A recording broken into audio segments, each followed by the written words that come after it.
Welcome Saasoa members. In this video, I'm going to show you how to access the new portal and its features. To access Saasoa portal, you need to go to www.saasoa.org. And once you come to the landing page, you need to click on Member Portal. Once you click on Member Portal, if you have not registered yourself and your store location, you need to click on Register and provide your information, first name, last name, mobile phone number, email, and the location that you would like to register, and go through the process of the registration and paying your fees. I've already registered, so I'm going to go back to the login screen and enter my mobile phone number, and I'll receive the one-time code to log in. And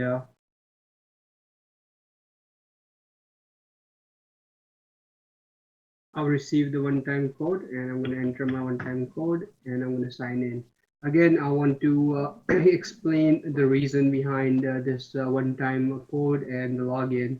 As you can see, there is no password on the system, and everything is attached to your mobile phone, and you do not have to remember any passwords. So every time you come here, there's a new password which comes to your mobile phone, and also you see a timer here, so that password is only valid for a short window. So now we're going to click sign in. And once I click sign in, it's going to bring you to a dashboard screen.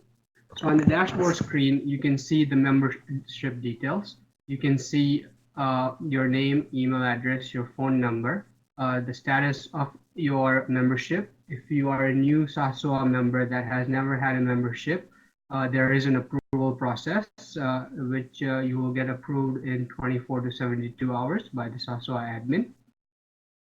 So there are two main sections here on this screen. You can see the top part is the member details, which has also your member ID.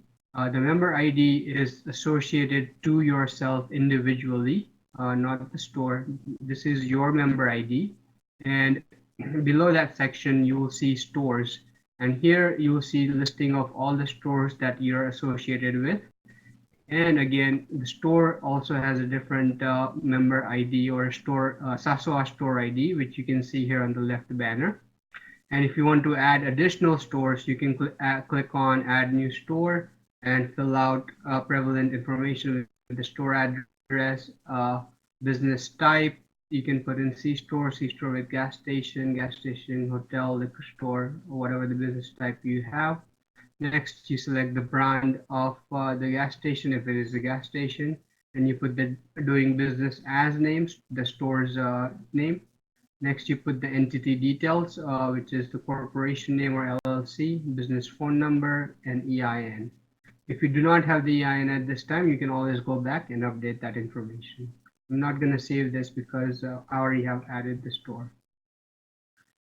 So here, if I want to I can click on a view store and look at more information about this store. Here you can see that the store ID is 441649. So this store ID is associated with this location. And here also you can see to the right, edit store details. As you can see here, the EIN is blank because I did not know the EIN number when I registered the store. I can click edit store details and then go here and just enter in an EIN number that I want to put in. And then I can hit update. And that will update the EIN number. And when I go back to the store, you can see the EIN number is shown. Below that, you'll see the store status, or the status, it's approved status or not. Below that, you will see different tabs related to that store. So the first tab is the users tab, where you can add additional users to this location by clicking add user and entering their phone number. Before you can add additional users, the user has to be registered on Saasoa portal, and then you can add them to the stores. So once you enter the phone number of the user, the system will know if they have an account, and if they do, then they will automatically add the store to the account. Next, you will see store vendors. Once you go to the store vendors, if Saasoa has your information regarding the vendors and the account number in its database, then you'll automatically see your vendors pull up here with the account numbers. And also you can verify that if this information is correct, and if you think this information is not correct, you can always click on edit details, update the account number here, and then you can hit save details to update that information. Next, you'll see a tab for all vendors. As you can see, we don't have all the vendors listed here that I do business in the store. So I would have to go to the all vendors tab, and then in the all vendors tab, there is a category that I have to select. So there's various types of categories here. There's four different categories. Category one is the major categories that we do business in and we generate revenue from, such as the wholesaler, soft drinks, energy drinks, beer. The next level of category is the secondary category, which is gold, peanuts, deli, novelty items, wine, and other things. And the third category we have is a commission-based income that we generate from air machines, ATM, check cashing, money orders, and among other things. And the fourth category that we have is the services, the cash registers, or dumpster, garbage collection company, gas pumps, jobber, insurance. So first you select a category. So let's say if I want to add a Red Bull, I select energy drink, and here I can see Red Bull, then I can hit this arrow, and it'll show me all the different Red Bull vendors throughout US. At this time, the vendors are not filtered, but in future state, you will only see vendors that service your area, so you can easily select those vendors. So I do business with Matador, but I think that's already added. So we're gonna go in here and hit wholesaler, and then I'm gonna hit Cormark, and it's gonna ask me if I want to add Cormark. I'll hit OK.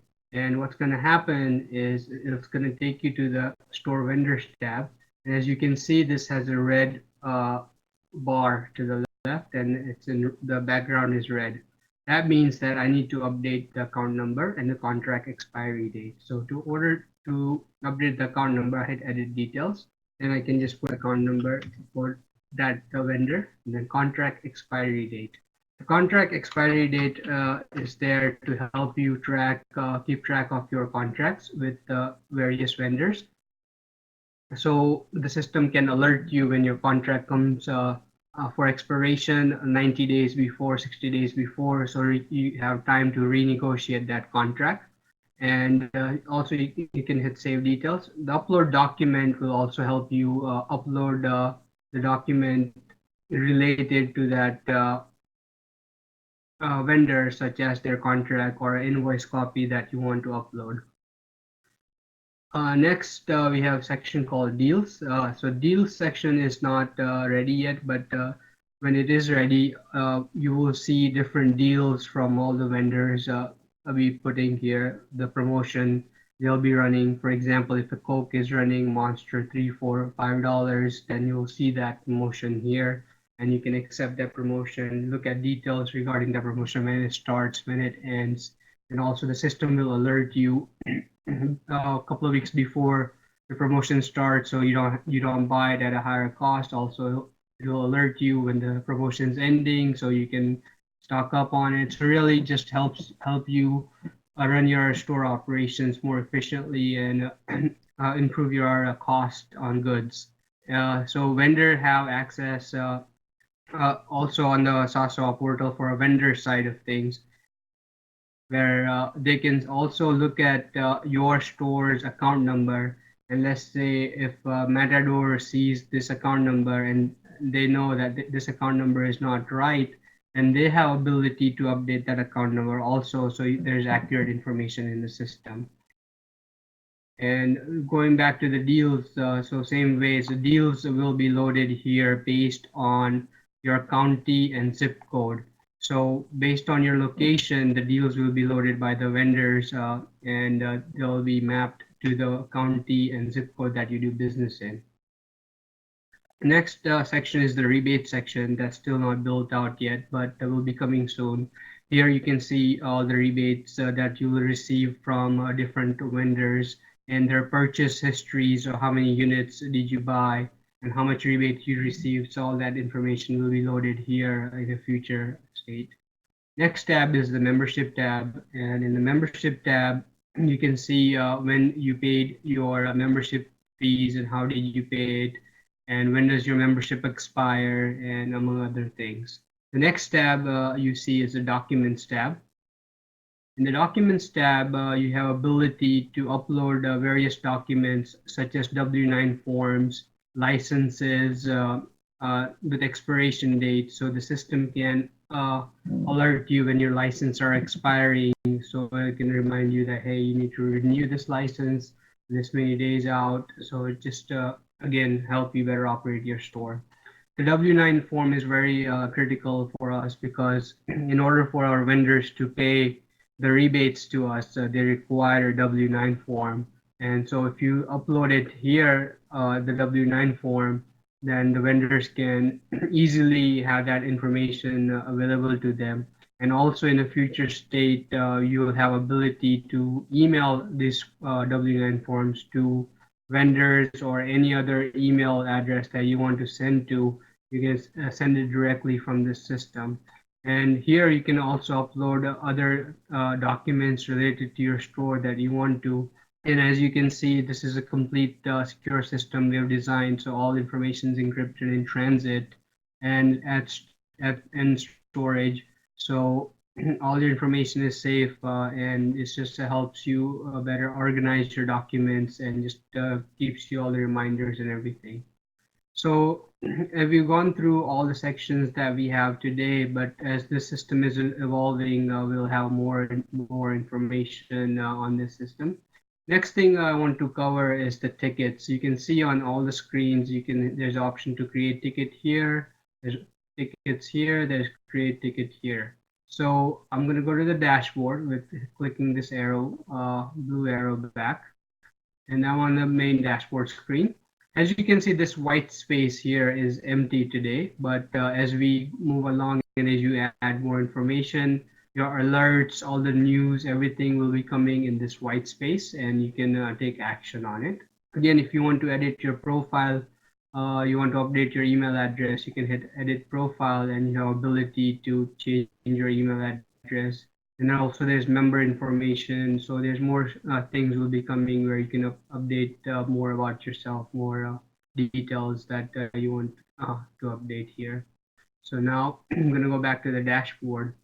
Next, I'm going to cover the ticketing system. So when I click on tickets, here it'll give me all the listing of all the tickets that I have opened so far and the status when it was created and all those things. So here I'm going to show you how we can create a ticket. So I'm going to click on create ticket. So here first I can select a store. If I have multiple stores, I can see all the different stores that are listed here. Next, it'll ask me for the issue, if it's a membership issue, vendor issue, or something wrong with the website. So, or other. So we'll just put vendor. Let's say I'm not getting my Coke rebate, and so I'll just put that. And if there's an attachment, I can click attachment and attach it. Or if you're doing this on your phone, then you can take a picture directly from your phone and attach it to a ticket so they can see what the issue is, see if you're not getting the right cost or whatever the issue is. And you can hit submit ticket and that'll create a ticket for you. That will generate a ticket ID, which you can reference if you're calling or emailing. So everything's revolving around that ticket ID. You can see the status, what's going on with that. So I'm going to click on the ticket. So once you click on this ticket, you will see this type of functionality looking like a chat box. So when a Saasoa admin reviews your ticket and gives you a response, you will see some responses here in the white box. And also you can say, hey, is there any update on this request? And then they can respond back to you. here, and you can go back and forth with whatever needs to happen, or you can add more attachments to this ticket, and you can go back and you can see all the status of the ticket. Going back to the dashboard, I want to cover one more thing. Also, as you can see the logo here, your data is extremely confidential, and none of the Saasoa leaders can see your information. Nobody has access to your information. Your information is only accessible by you, by the way the system is designed. And also, we can. I wanted to show you the for vendors. So here, this is a boxed, different boxes you can see. If you don't like this view, you can click here and you can go into a table view. And in the table view, some people like to look at a table view, some people like to look at the box view. So different options you have. Also, if we get into more vendors, like 40, 50 vendors, then you can click category and you can filter. You can only see the vendors in that category, and you can hit clear filters to clear those filters that you selected. And yeah, it just helps you view data differently. You can hit table view again to go back to the box views. So yes, this is basically it at this time, and we'll be adding more features as we go along, and you as you log into the system and see various different things. But we want to make sure that you utilize the system as data for your store operations and Saasoa deals, promotions, and also utilize the ticketing system as the main point of contact or central communications for any issues related to Saasoa, your store, or vendors. Uh, thank you, and also always practice dash security. So when you're done, you always want to log out of the portal, and to log in, it's very simple. You just type in your phone number, you get the code, and then you log in. So again, no passwords to remember. System is designed very securely to handle all the security issues. So again, thank you for your time today. And if you have any issues, you can always create a ticket on the portal or email us at Saasoa at, support at saasoa.org. Again, thank you again. Thank you for your time.